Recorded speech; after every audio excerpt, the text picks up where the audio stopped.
ஒரு வெஹிக்கிள் நேராக போயிட்டுருக்கு. அது ஸ்டியரிங்கை எந்த பக்கம் திருப்புறமோ அந்த பக்கம் தான் அது திரும்பும்.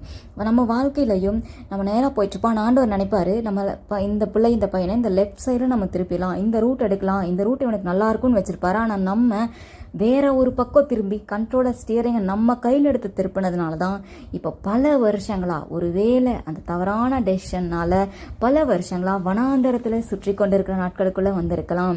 நம்ம எடுத்த தவறான டைரக்ஷன் தான் இதுக்கு ரீசன். ஆனால் ஆண்டவர் காட்டுகிற பாதையில் போயிருந்தால் அவர் அழகாக நடத்தி இருப்பார்.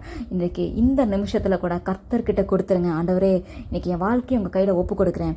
இந்த சிறையிருப்பு இந்த 10 வருஷம் 15 வருஷம் நன்மையே காணாத ஒரே இடத்துல ஓடிக்கிட்டு இருக்கிற மாதிரி, ஒரே வட்டத்துக்குள்ளே சுற்றி கொண்டிருக்கிற மாதிரி, முன்னேற்றமே இல்லாத இந்த வாழ்க்கைக்கு காரணம் நான் செய்த ஏதாவது தவறான ஒரு சில இடத்துல தவறான ஆப்ஷன்ஸை நம்ம சூஸ் பண்ணியிருக்கலாம். எந்த சொல்லுங்க, எதை மாற்றிக்கணும் சொல்லுங்கன்னு கேளுங்க.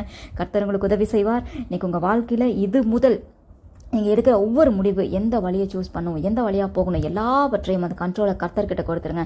அந்த ஸ்டியரிங் அவர் கையிலையும் பிடிச்சிட்டு பாதியை நம்ம பிடிச்சி திருப்பினா அது நல்லா இருக்காது. தாமதங்கள் வந்து கொண்டே இருக்கும். இன்னைக்கு அதெல்லாம் சரியாகணும்னா மொத்த கண்ட்ரோலையும் ஆண்டவர்கிட்ட கொடுத்துருங்க. கண்டிப்பாக நீங்கள் பயப்படுற மாதிரி எனக்கு பிடிக்காதது அவர் கொடுத்துருவாரோ, எனக்கு பிடிக்காத வழியில் அவர் நடத்துருவாரோ, ஒருவேளை அந்த வழியாக போனால் நான் நினைக்கிற அளவுக்கு நான் முன்னேற மாட்டணும் அப்படிலாம் நீங்கள் நினைக்கவே வேண்டாம். நீங்கள் உங்களுடைய பார்வைக்கு ஏற்ற மாதிரி யோசிக்கிறீங்க. ஆண்டவர் அவருடைய பார்வையில் யோசிக்கிறார். அவருக்கு தான் தெரியும் இந்த பிள்ளை இந்த பையனுக்கு இந்த வழிகள் இந்த ஸ்தானங்கள் தான் கரெக்டாக இருக்குன்னு சொல்லிட்டு. அதனால நீங்கள் தைரியமாக அவர் கையில் உங்கள் வாழ்க்கையை ஒப்பு கொடுங்க. கண்ட்ரோலை நீங்கள் பிடிச்சிட்டு பாதியை பிடிச்சி தொங்கிட்டு இருக்க வேண்டாம். மொத்தமாக விட்டு கொடுத்துருங்க. நம்புங்க, நீங்கள் நினச்சதை விட உங்கள் லைஃப், அவர் உங்களுக்கு கொடுக்குற அந்த லைஃப், அவர் உங்களுக்கு கொடுக்குற அந்த ஸ்தானம் பெஸ்ட்டாக இருக்கும். இவ்வளோ வருஷமும் நீங்கள் சொல்லிக்கொண்டே இருந்தீங்கள்ல, என்னுடைய வாழ்க்கையில் பண்டிகையே இல்லை, நான் ஆலயத்துக்கு போகிற மாதிரியே இல்லை, ஏதோ கடமைக்கு போகிற மாதிரி இருக்குது, எனக்குள்ளே ஏதோ ஒரு வெறுமையாக இருக்குது, நன்மையே காணோம், எல்லாரும் முன்னேறி போயிட்டே இருக்காங்களே, முன்ன மாதிரி எனக்கு சந்தோஷம் இல்லையே, புலம்பிகிட்டே இருக்கிறேன்னு யோசிக்கிறீங்களா? இன்றைக்கு மொத்த கண்ட்ரோலையும் ஆண்டவர்கிட்ட கொடுத்துருங்க. ஆண்டவரே, நான் என் வாழ்க்கையை மொத்தமாக ஒப்பு கொடுக்குறேன், நீர் பொறுப்பெடுத்துக்கொள்ளும்னு சொல்லுங்கள். அவர்கள் முன்னிருந்தது போல் இருக்கும்படி தேசத்தின் சிறையிருப்பை திருப்புவேன் என்று சேனைகளின் கர்த்தர் சொல்லுகிறார்னு சொல்லியிருக்கல. இஸ்ரவேல் ஜனங்களுக்கு சொன்னதை எனக்கு உனக்கும் சொல்கிறார்.